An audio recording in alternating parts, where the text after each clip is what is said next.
Hello दोस्तों, good evening. मैं अनुपम blog में आपका बहुत स्वागत है दोस्तों। आज है रविवार और आज हम लोग वर्ग 10 का क्लास 10 का विज्ञान का महामैराथन क्लास 10 लेकर आया हूँ।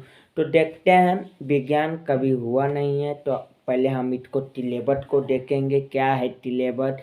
विज्ञान 3 भागों में बांटा गया है दोस्तों। देख लीजिए, महामैराथन क्लास 10 चालू होने वाला है। कृपया जल्दी जल्दी ढूंढे पढ़ें।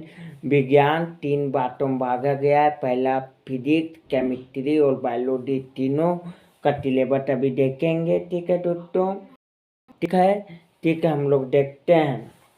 विज्ञान ने भागों में बांटा गया है।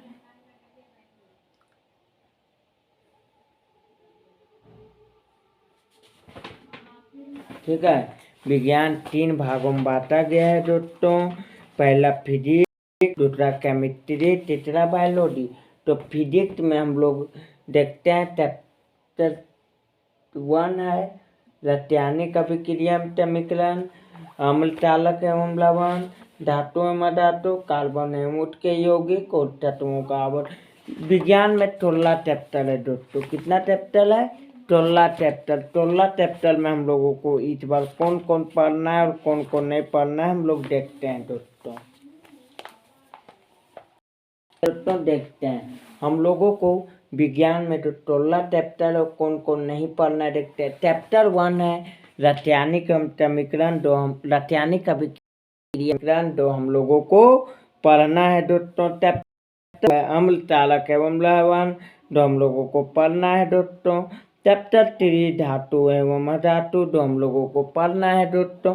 चैप्टर 4 कार्बन एवं उत्के यौगिक जो हम लोगों को पढ़ना है दोस्तों। चैप्टर 5 तत्वों का आवर्त वर्गीकरण जो हम लोगों को नहीं पढ़ना है दोस्तों। चैप्टर 5 हम लोगों को नहीं पढ़ना है दोस्तों। चैप्टर 6 देव प्रक्रम पढ़ना है दोस्तों। चैप्टर 7 नियंत्रण एवं समन्वय नहीं पढ़ना है दोस्तों। चैप्टर 8 द्युतनन कैसे करना है पढ़ना है दोस्तों। चैप्टर 9 अनुवांशिकता एवं जैव विकास पढ़ना है दोस्तों। चैप्टर 10 प्रकाश परावर्तन तथा अपवर्तन पढ़ना है दोस्तों। चैप्टर 11 मानव नेत्र तथा रंग बिरंगा तंत्र पढ़ना है दोस्तों। कुछ टॉपिक मतलब 3 टॉपिक हटाया गया है चैप्टर 11 मानव नेत्र तथा रंग बिरंगा तंत्र में। कौन सा टॉपिक हटाया गया है हम लोग देखते हैं। 3 टॉपिक हटाया गया है। पहला टॉपिक है प्रिज्म से प्रकाश का अपवर्तन जो हम लोगों को नहीं पढ़ना है। दूसरा टॉपिक है प्रकाश के प्रिज्म द्वारा त्वरित प्रकाश का विश्लेषण जो हम लोग को पढ़ना है दोस्तों। तीसरा टॉपिक है प्रकाश का प्रकीर्णन जो हम लोगों को नहीं पढ़ना है दोस्तों। चैप्टर 12 है विद्युत जो हम लोगों को पढ़ना है दोस्तों। और 2 टॉपिक इसमें हटाया गया है दोस्तों, द्वारा का तापीय प्रभाव और विद्युत शक्ति हमें नहीं पढ़ना है दोस्तों। चैप्टर 13 विद्युत धारा के चुंबकीय प्रभाव जो हम लोगों को पढ़ना है दोस्तों। चैप्टर 14 उल्टा कैथोड जो हम लोगों को पढ़ना है दोस्तों। चैप्टर परिवालन जो हम लोगों को पढ़ना है दोस्तों। चैप्टर 16 प्राकृतिक संसाधनों का प्रबंधन जो हम लोगों को नहीं पढ़ना है दोस्तों। तो हम लोगों को विज्ञान 16 चैप्टर है दोस्तों, जिसमें 2 चैप्टर नहीं पढ़ना है। चैप्टर 7 नियंत्रण एवं समन्वय और चैप्टर 6 प्राकृतिक संसाधनों को प्रबंधन नहीं पढ़ना है। तो दोस्तों आज हमारा महामैराथन कराते थे और आज हम लोग चालू करने जा रहे हैं। चैप्टर 6 देव प्रक्रम। जी दोस्तों, चैप्टर 6 देव प्रक्रम हम लोग चालू करेंगे। देव प्रक्रम हम लोग आज चालू करेंगे। ठीक है दोस्तों, तो देव प्रक्रम हेडिंग डालिए दोस्तों। आज हम लोग देव प्रक्रम चालू करने जा रहे हैं दोस्तों और उम्मीद है देव प्रक्रम आज चैप्टर खत्म करने का प्रयास करेंगे। ठीक है दोस्तों, आज है महामैराथन कराते दोस्तों, इसलिए आज ये एक चैप्टर खत्म होने वाला है दोस्तों, इसलिए आप लोग हड़बड़ाएं नहीं। ये लंबा जरूर होने वाला है लेकिन काम होगा दोस्तों। आज महामैराथन कराते थे दोस्तों और हाँ दोस्तों, मॉडल परत पेपर जारी हो चुका है। आप डाल अपडेट में देख सकते हैं दोस्तों। ठीक है दोस्तों, और एक बात और, टर्म 1 और टर्म 2 का एग्ज़ाम एक ही साथ होगा दोस्तों। फर्स्ट सीटिंग में टर्म 1 का एग्ज़ाम होगा, सेकेंड सीटिंग में सेकेंड टर्म का एग्ज़ाम होगा। ठीक है दोस्तों, चैप्टर 6 देवपाल कलम आज चालू करने जा रहा है। तो देखते हैं देवपाल कलम। हेडिंग डालिए देवपाल कलम। पहला क्वेश्चन है, हमारे जैसे बहुकोशिकीय जीवों में ऑक्सीजन की आवश्यकता पूरी करने में वितरण क्यों अपर्याप्त है? उत्तर, बहुकोशिकीय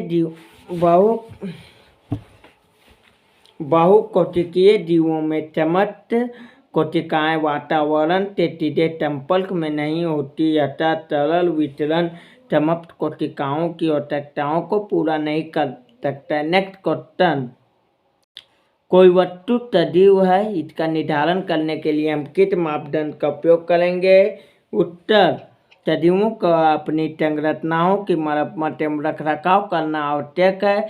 ये समस्त संरचनाएं अणुओं से मिलकर बनी हैं, इसलिए इनमें हर समय अणुओं को गतिशील रखने की क्षमता होनी चाहिए, अतः अतिरिक्त अनुगति जीव के जीवित होने के प्रमाण है। नेक्स्ट क्वेश्चन, किसी जीव द्वारा किन कच्ची सामग्रियों का उपयोग किया जाता है? उत्तर, पहला भोजन ऊर्जा एवं पदार्थों के स्रोत के रूप में, दूसरा ऑक्सीजन भोजन पदार्थों का विखंडन करके ऊर्जा प्राप्त करने के लिए, तीसरा जल भोजन के सही पाचन के लिए तथा शरीर के अंदर जैविक प्रक्रियाओं के लिए। दोस्तों अभी महामैराथन क्लासेस चल रहा है, इसलिए दोस्त से बोले कि अभी अनुपम बलोक महामैराथन क्लासेस वर्ग 10 का विज्ञान का मैराथन क्लासेस जोड़ रहे हैं, जल्दी जल्दी जुड़ जाइए दोस्तों।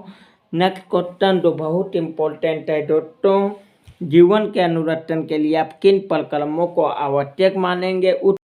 अनेकों देवपाल कलम है जो जीवन के अनुरक्षण के लिए आवश्यक है, उनमें से कुछ है पोषण, शोषण, उत्सर्जन और आह्वान। नेक्स्ट क्वेश्चन,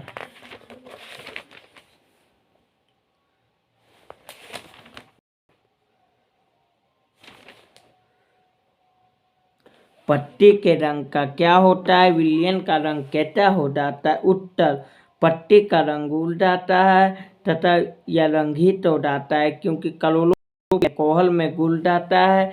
घोल का रंग हरा हो जाता है। अब कुछ मिनट के लिए इस पत्ती को आयोडीन के तनु विलयन में डाल दीजिए। पत्ती को बाहर निकालकर उसके आयोडीन को धो डालिए। पत्ती के अवलोकन कीजिए और प्रारंभ में पत्ती का जो टेरेट किया जाता है उसमें उसकी तुलना कीजिए। नेक्स्ट क्वेश्चन, पोटी पोषण तथा विषम पोटी पोषण में क्या अंतर है? जो बहुत इम्पोर्टेंट है दोस्तों। उत्तर, तो पोटी पोषण हेडिंग डालिए। जब हरे पादप अपना भोजन क्लोरोफिल तथा तूल प्रकाश की उपस्थिति में CO2 तथा जल का उपयोग करते हुए निर्मित करते हैं तब वे पोटी कहलाते हैं। इस क्रिया को प्रकाश संश्लेषण कहते हैं। नेक्स्ट क्वेश्चन, नेक्स्ट हेडिंग डालिए विषम पोटी। जब जीव अपना भोजन तो नहीं बनाते हैं बल्कि अपने भोजन के लिए दूसरे जीवों पर निर्भर होते हैं तब वे विषम पोटी कहलाते हैं। उदाहरण के लिए कौवा तथा मानव। नेक्स्ट क्वेश्चन, पादप प्रकाश संश्लेषण के लिए आवश्यक कच्ची सामग्री तो कहाँ से प्राप्त करता है? इम्पोर्टेंट है दोस्तों। उत्तर, पहला कार्बन डाइऑक्साइड पादप वातावरण में CO2 रंध्रों द्वारा प्राप्त करते हैं। दूसरा जल, पादप जड़ों द्वारा जल का अवशोषण मृदा में से करते हैं तथा पत्तियों तक इसका परिवहन करते हैं। नेक्स्ट क्वेश्चन, हमारे आमाशय में अम्ल की भूमिका क्या है? उत्तर, पहले में आमाशय में अम्लीय माध्यम उत्पन्न कर देता है जो एप्टिन एंजाइम की क्रियाशीलता के लिए आवश्यक है। दूसरा, यह भोजन में उपस्थित जीवाणुओं को नष्ट कर देता है। नेक्स्ट क्वेश्चन, पाचक एंजाइमों का क्या कार्य है? उत्तर भोजन पदार्थ प्राकृतिक रूप से जटिल होते हैं। पाचन एंजाइम जटिल अणुओं को छोटे तथा तरल अणुओं में परिवर्तित कर देते हैं जिससे कि वे क्षुद्रांत की भित्ति द्वारा अवशोषित किए जा सकते। नेक्स्ट क्वेश्चन जो बहुत इम्पोर्टेंट है, पचे हुए भोजन को अवशोषित करने के लिए क्षुद्रांत को कैसे अभिकल्पित किया गया है? उत्तर पाचित भोजन का अवशोषण क्षुद्रांत में होता है। क्षुद्रांत की संरचना इस प्रकार से है कि कुल सतही क्षेत्रफल अत्यधिक बढ़ जाता है जिससे अवशोषण का क्षेत्र भी बढ़ जाता है। अतः पाचित भोजन अधिक मात्रा में अवशोषित होकर रक्त में पहुंचता है और फिर इसका वहन सारे शरीर में होता है। क्षुद्रांत की अंदरूनी भित्ति में बहुत बड़ी संख्या में अंगुलियां समान डिग्लोम होती है। ये डिग्लोम भोजन के अवशोषण के लिए एक बड़ा क्षेत्र प्रदान करती है।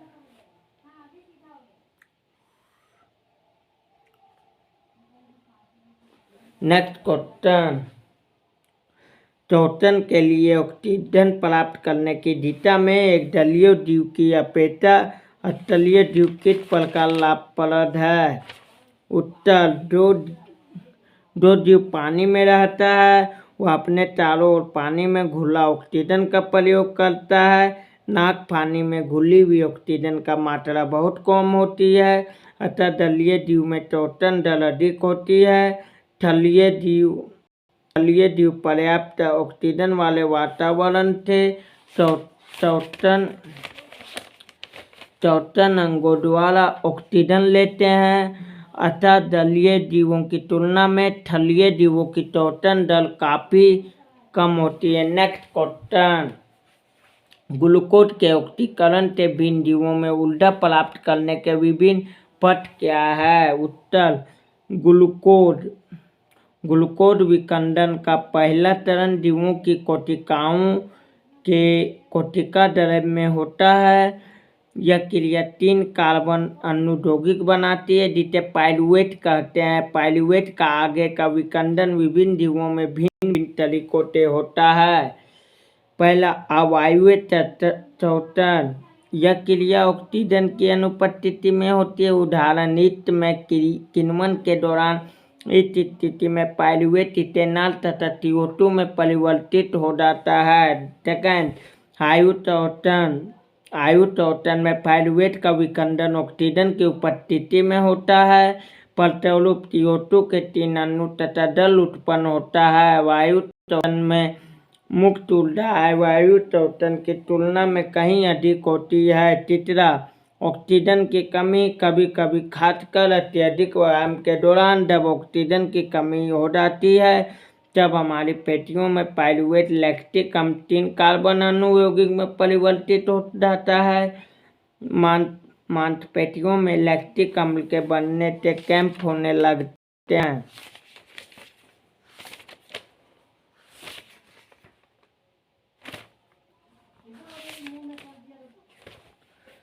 नेक्स्ट क्वेश्चन, मनुष्यों में ऑक्सीजन तथा कार्बन डाइऑक्साइड का परिवहन कहते हैं जो बहुत इंपॉर्टेंट है दोस्तों। उत्तर पहला, ऑक्सीजन वहन शोषण रंध्र हीमोग्लोबिन जो लाल रक्त कोशिकाओं में होता है फेफड़ों में पहुंची हुई आयु में से ऑक्सीजन लेता है। वे ऑक्सीजन को उन ऊतकों तक ले जाते हैं जहाँ ऑक्सीजन की कमी है। दूसरा, कार्बन डाइऑक्साइड वहन, कार्बन डाइऑक्साइड जल में अधिक घुलनशील है इसलिए इसका हमारे शरीर में ऊतकों से फेफड़ों तक हमारे रक्त के प्लाज्मा में घुले हुए रूप में वहन होता है जहाँ से इसका वितरण रक्त के आयु में होता है और फिर यह नासा द्वारों के मार्ग से बाहर चली जाती है। नेक्स्ट क्वेश्चन, विनिमय के लिए मानव फुफ्फुस में अधिकतम तेतल को कैसे अभिकल्पित किया जाता है? उत्तर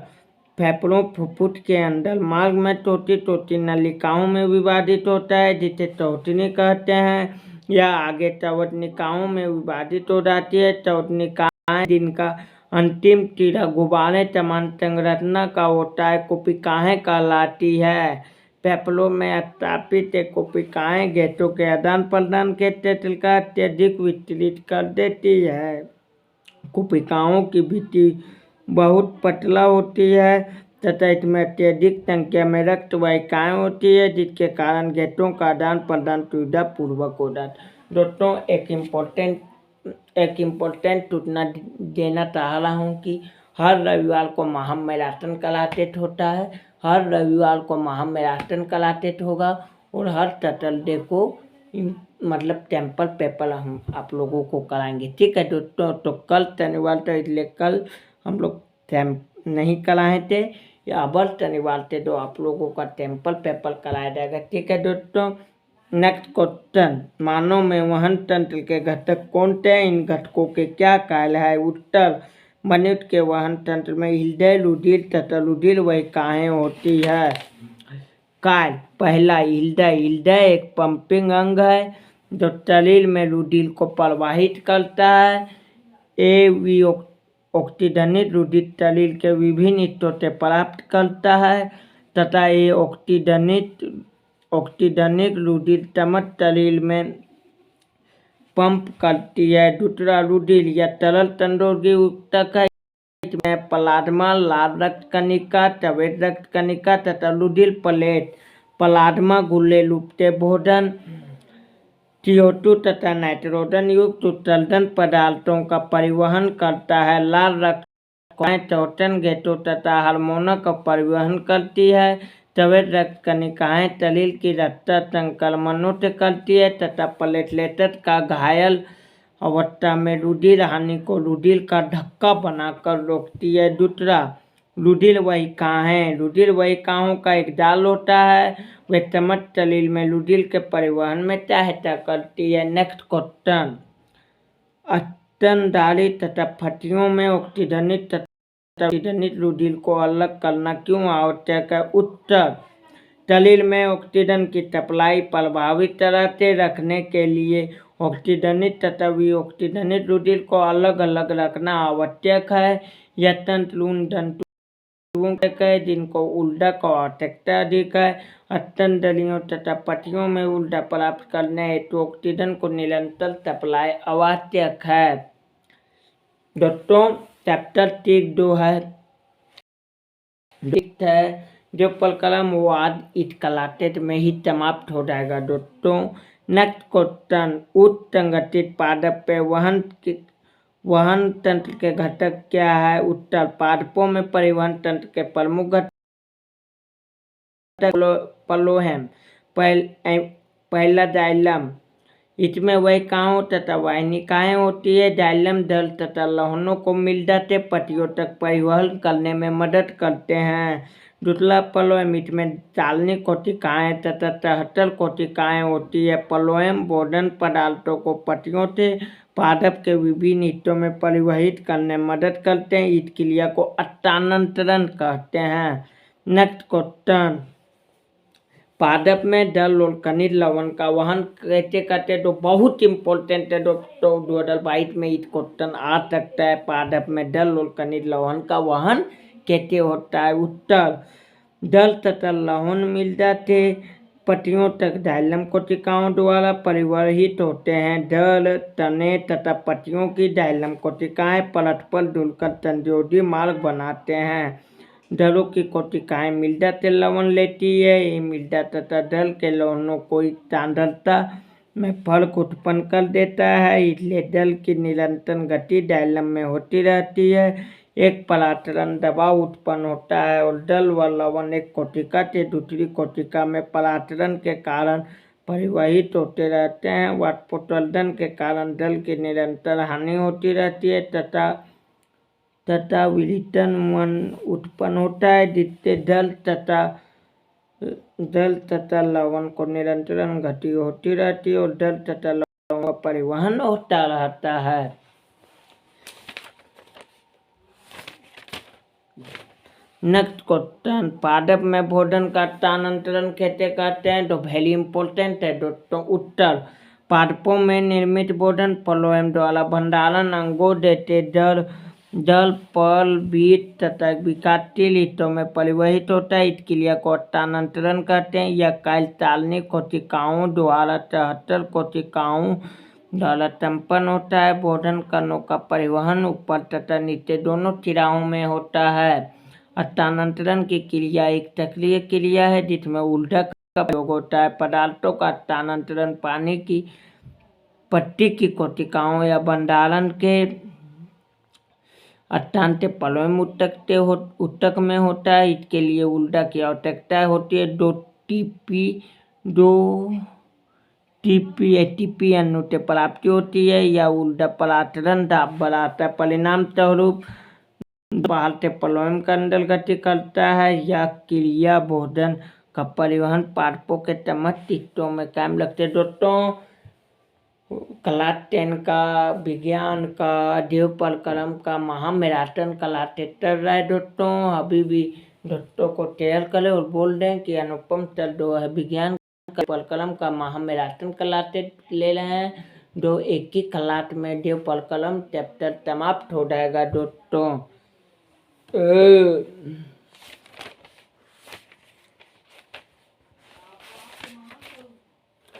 नेक्स्ट क्वेश्चन, नेपोलियन की क्रिया विधि का वर्णन कीजिए। उत्तर नेक्स्ट क्वेश्चन, विलिकानु या नेपोलियन की क्रिया विधि का वर्णन कीजिए। उत्तर विलिकानु की संरचना थोड़ी गलती हो गया दोस्तों, इसके लिए मैं माफी मांगना चाहता हूँ। नेक्स्ट क्वेश्चन, विलिकानु की या नेपोलियन की संरचना तथा क्रिया विधि का वर्णन कीजिए। विलिकानु की संरचना, विलिकानु गुर्दे की संरचनात्मक इकाई है। इसमें एक नलिका होती है जो एक और संग्राहक वाहिनी से जुड़ा रहता है तथा एक कप की आकृति की संरचना से दूसरी ओर एक कप की आकृति की संरचना को बोमेन संपुट कहते हैं। प्रत्येक बोमेन संपुट में कोशिकाओं के गुच्छे कप के अंदर होते जिसे कोशिका ग्लूमेरुलस कहते हैं। कोशिका गुच्छ में रुधिर एप्लेन धमनी द्वारा प्रवेश करता है तथा एप्लेन धमनी द्वारा बाहर निकलता है। नेपोलियन के काल पहला छानना, संपुट के अंदर कोशिका गुच्छ को कोशिकाओं द्वारा छाना जाता है।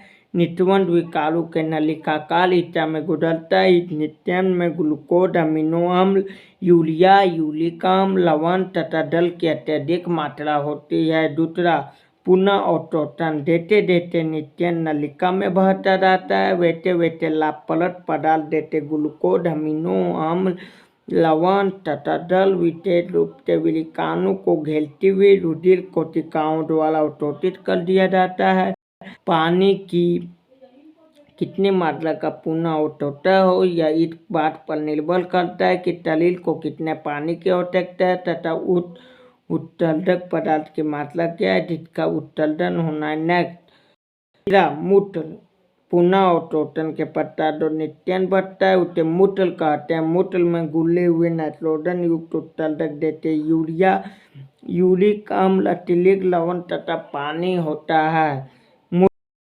मूत्र द्वारा विलिकानु में एकत्रित होता है, फिर यूरेटस में ले जाई जाती है।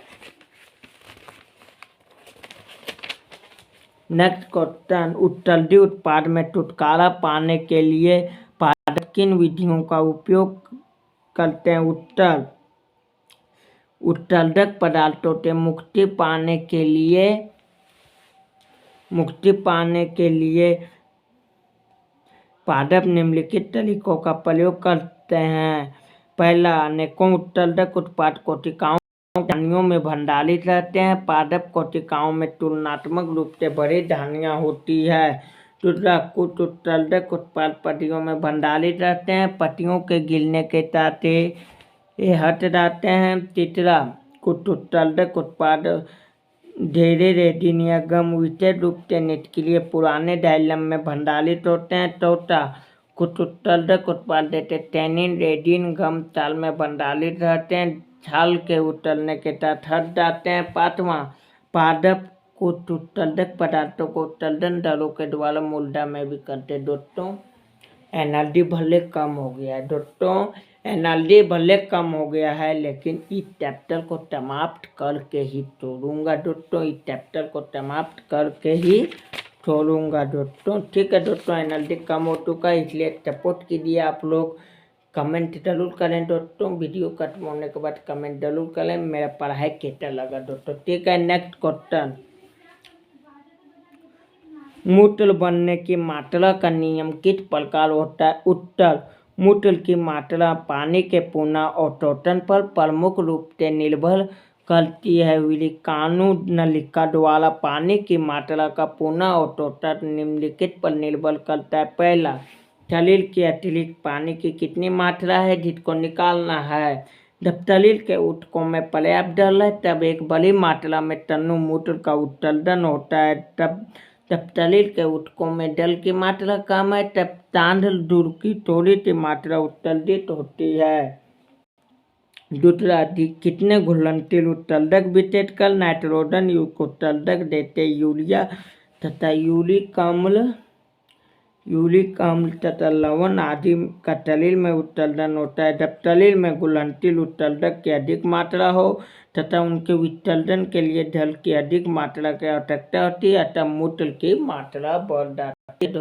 दोस्तों अभी भी दोस्तों को बोल दें कि महामैराथन क्लास 10 का अभी चल रहा है, इसलिए जरूर शेयर करें इस वीडियो को। फेसबुक में, व्हाट्सएप में, अपने व्हाट्सएप स्टेटस में लगाएं इस वीडियो को। ठीक है दोस्तों, नेक्स्ट क्वेश्चन, जो 1 नंबर का क्वेश्चन पूछता है, मनुष्य में वृक्क का एक तंत्र का भाग है जो संबंधित है। ऑप्शन पहला पोषण, दूसरा शोषण, तीसरा उत्सर्जन, चौथा परिवहन। उत्तर, तो इसका उत्तर होगा उत्सर्जन। नेक्स्ट क्वेश्चन, पादप में जाइलम उत्तरदायी। ऑप्शन पहला जल का वहन, दूसरा भोजन का वहन, तीसरा अमीनो अम्ल का वहन, चौथा ऑक्सीजन का वहन, तो उत्सर्जन का वहन।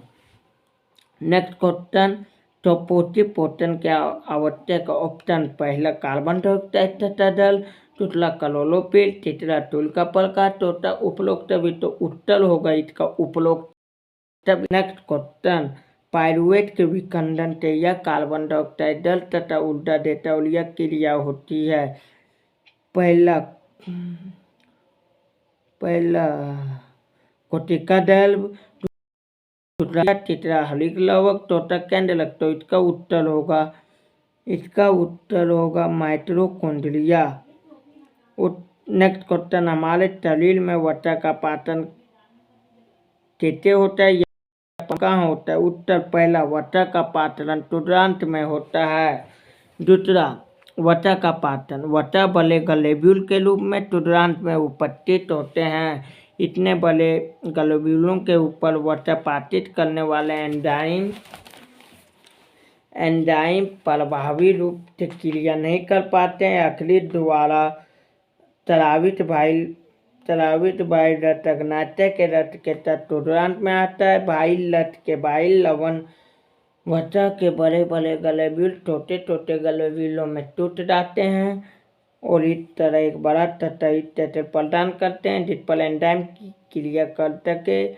लाइपेज नामक एंजाइम जो अग्नाशय रक्त में होता है, इमल्टीकरण हुए वसा का विखंडन करता है जिससे लाइपेज एंजाइम होता है, जो वसा को वसा अम्ल तथा गिल्टोले में परिवर्तित कर देता है। दोस्तों एनर्जी बहुत ही कम हो चुका है दोस्तों, एनर्जी बहुत ही कम हो चुका है, इसलिए कॉपरेट कीजिए। चैप्टर समाप्त होकर ही छोड़ेंगे दोस्तों, इसलिए थोड़ा कॉपरेट कीजिए, हिम्मत बढ़ाइए हमको। नेक्स्ट क्वेश्चन जो बहुत इम्पोर्टेंट है दोस्तों, भोजन के पाचन में लाल की क्या भूमिका है? उत्तर, लाल में लाल तेलावली एमाइलेज एंजाइम होता है जो स्टार्च को शर्करा देते माल्टोज में परिवर्तित कर देता है। स्टार्च प्लस तेलावली एमाइलेज जो बनाता है शर्करा। दूसरा, लाल भोजन को नम करती है जो भोजन के बड़े टुकड़ों को छोटे टुकड़ों में चबाने तथा तोड़ने में मदद करती है, जिससे कि तेलावली एमाइलेज स्टार्च को प्रभावशाली तरीके से पाचित कर सके। नेक्स्ट क्वेश्चन, तो पोषण के लिए आवश्यक परिस्थितियाँ कौन सी है और इसके उपोत्पाद क्या है? उत्तर, तो पोटी पोषण के लिए आवश्यक करते हैं। पहला, दे प्रक्रिया कोशिकाओं में क्लोरोफिल की उपस्थिति। दूसरा, पादप की कोशिकाओं या हरे हिस्सों में पानी की आपूर्ति का प्रबंध, या तो दरों के द्वारा या आसपास के वातावरण के द्वारा। तीसरा, पर्याप्त प्रकाश उपलब्ध हो, क्योंकि प्रकाश संश्लेषण के लिए प्रकाश ऊर्जा आवश्यक है। चौथा, पर्याप्त CO2 जो प्रकाश संश्लेषण के दौरान तलकला के निर्माण के लिए महत्वपूर्ण है। पांचवा, पोषण के तय उत्पाद है, अर्थात तलकला, जल तथा O2। दोस्तों, नेक्स्ट क्वेश्चन तो बहुत इम्पोर्टेंट। आयु तथा आयु शोषण में क्या अंतर है? जीवों के नाम लिखिए जिसमें अवायु शोषण होता है।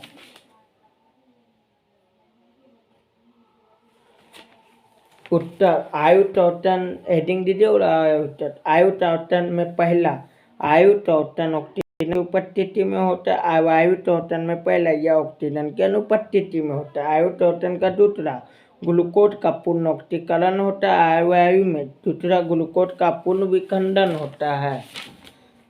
वायु अंतिम उत्पाद है CO2 जल तथा ऊर्जा।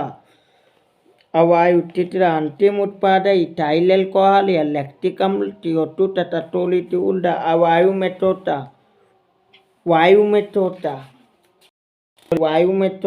आयु में चौथा बड़ी मात्रा में ऊर्जा उत्पन्न होती है, ग्लूकोज अणु से अस्थित ATP अणु। अवायु में चौथा कम मात्रा में ऊर्जा उत्पन्न होती है, एक ग्लूकोज अणु से 2 अणु। वायु में पांचवा, वायु शोषण का प्रथम चरण ग्लाइकोलिक कोशिका द्रव में होता है, जबकि अलग चरण माइटोकॉन्ड्रिया में होती है। अवायु में पांचवा पूरा वायु शोषण कोशिका द्रव में होता है।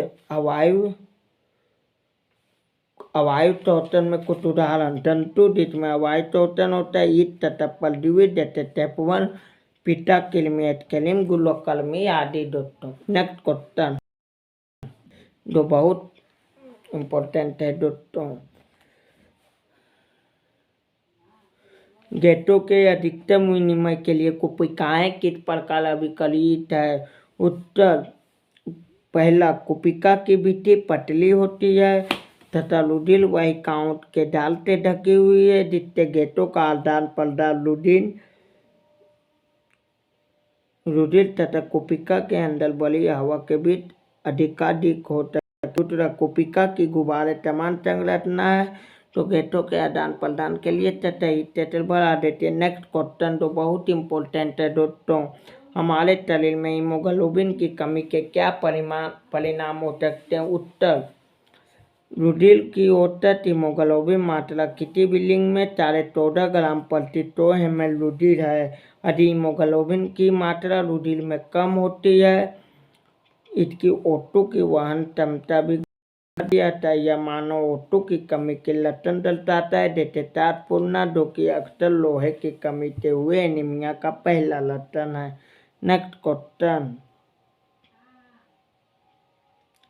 मनुष्य में दोहरा परिसंचरण की व्याख्या कीजिए, या क्यों आवश्यक है? उत्तर, मानव में रुधिर प्रत्येक चक्र में हृदय से 2 बार गुजरता है, अर्थात रुधिर से शरीर में एक बार पहुंचने के लिए मानव हृदय 2 बार गुजरता है, वहन कहते हैं। इसके अंतर्गत आता है पहला सिस्टमिक परिवहन तथा दूसरा परमोनोली परिवहन। पहला, सिस्टमिक परिवहन या बाएं अलिंद से बाएं नीले में ऑक्सीजनित रुधिर पहुंचाता है, जहां से यह शरीर के विभिन्न भागों में पंप किया जाता है।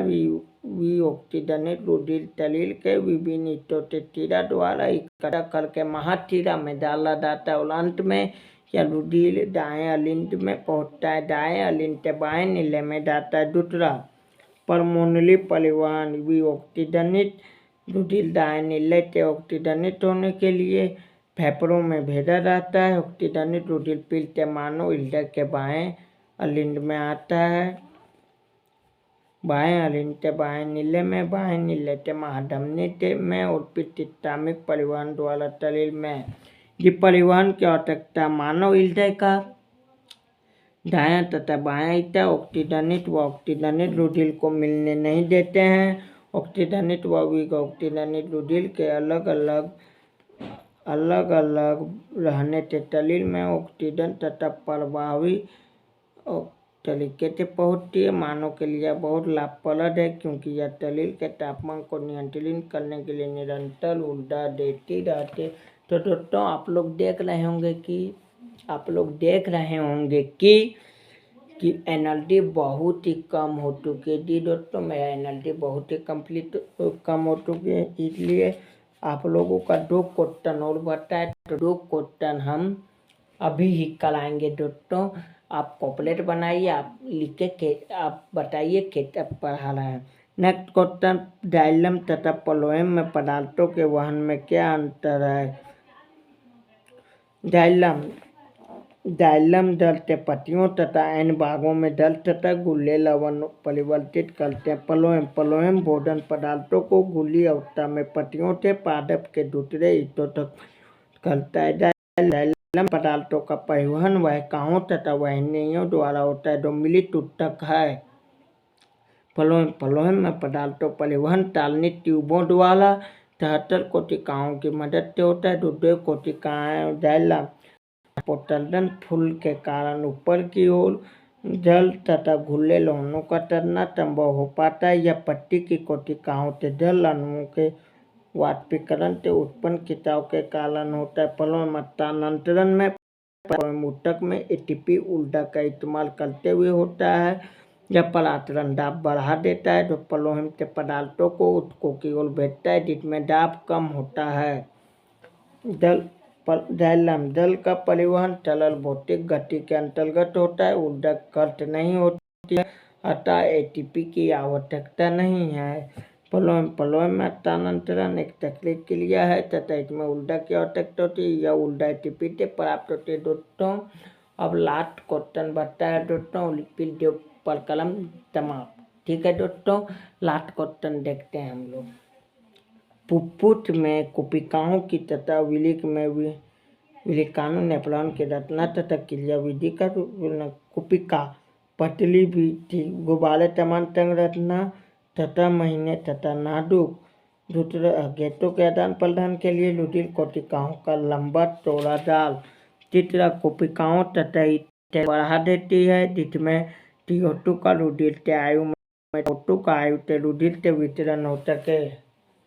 चौथा, कोशिकाओं केवल फेफड़ों में घेटों के आदान प्रदान के लिए तथा क्षेत्र बढ़ाती है। पांचवां, कोशिकाएं बहुत छोटी होती है और प्रत्येक फेफड़े में बहुत बड़ी संख्या में पाई जाती है।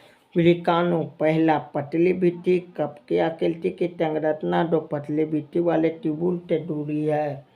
दूसरा, वोमेन संपुट में रुधिर कोशिकाओं का गुच्छा होता है जिसे कोशिका गुच्छ कहते हैं, जिसका काम तानना है। विलिकानु के ट्यूबुलर हिस्सों के ऊपर रुधिर वाहिकाओं का एक जाल होता है जो लाभप्रद पदार्थों तथा जल का पुनः अवशोषण कर। तीसरा, विलिकानु भी सतही क्षेत्र बढ़ाता है रुधिर को तानने के लिए तथा नित्यंत लाभप्रद पदार्थ तथा जल के पुनः अवशोषण के लिए। अंत में मूत्र बचेगा। चौथा, विलिकानु के नलिकाकारी से मूत्र को संग्रहण वाहिकी तक ले जाती है। पांचवां, विलिकानु जो तानने की आधार इकाई एक बड़ी प्रत्येक गुजरे में होता है। दोस्तों डेपल कलम चैप्टर समाप्त हो गया। दोस्तों अब नेक्स्ट कलर जिस दिन भी विज्ञान होगा हम लोग चर्चा करेंगे चैप्टर 15। जी दोस्तों चैप्टर हम लोग 15 चालू करेंगे। हमारा पर्यावरण और डेपल कलम समाप्त हुआ। इसका जो हम लोग टेस्ट होगा, जिस दिन टेस्ट होगा हम बता देंगे और इम्पोर्टेंट क्वेश्चन भी करवाएंगे दोस्तों। ठीक है, विज्ञान में चैप्टर 15 हमारा पर्यावरण चालू करेंगे दोस्तों। तो दोस्तों कैसा लगा डेपल कलम, आप कमेंट में जरूर लिखे कि कल हम पढ़ाई कैसा करते हैं। गड़बड़ भी होगा तो बताइएगा दोस्तों, तो सुधार करेंगे कहाँ गलत कर रहे हैं कहाँ सही कर रहे हैं दोस्तों। तो कल भी आप लोगों का कल अपने समय के अनुसार क्लास रहेगा। कल अपना रूटीन के अनुसार क्लास होगा। जहाँ भूखा है जी दोस्तों, जहाँ भूगोल लिखा है वहाँ क्लास है। जहाँ भूगोल है वहाँ अभी कलाटे नहीं होगा, जहाँ क्योंकि भूगोल का हम लोग सिलेबस खत्म कर चुके हैं। तो सेकेंड राउंड भूगोल के अलावा भूगोल के जगह कुछ भी पढ़ा सकते हैं दोस्तों, ठीक है दोस्तों। तो आप लोग कल सिलेबस के अनुसार कल रात 10 बजे आइए और पढ़ने आइए। और एक बार और हाँ दोस्तों, क्लास 9 का जो है झारखंड बोर्ड का वो जल्दी क्लास चालू करने वाले हैं दोस्तों, ठीक है दोस्तों। थैंक यू भाई, गुड नाइट।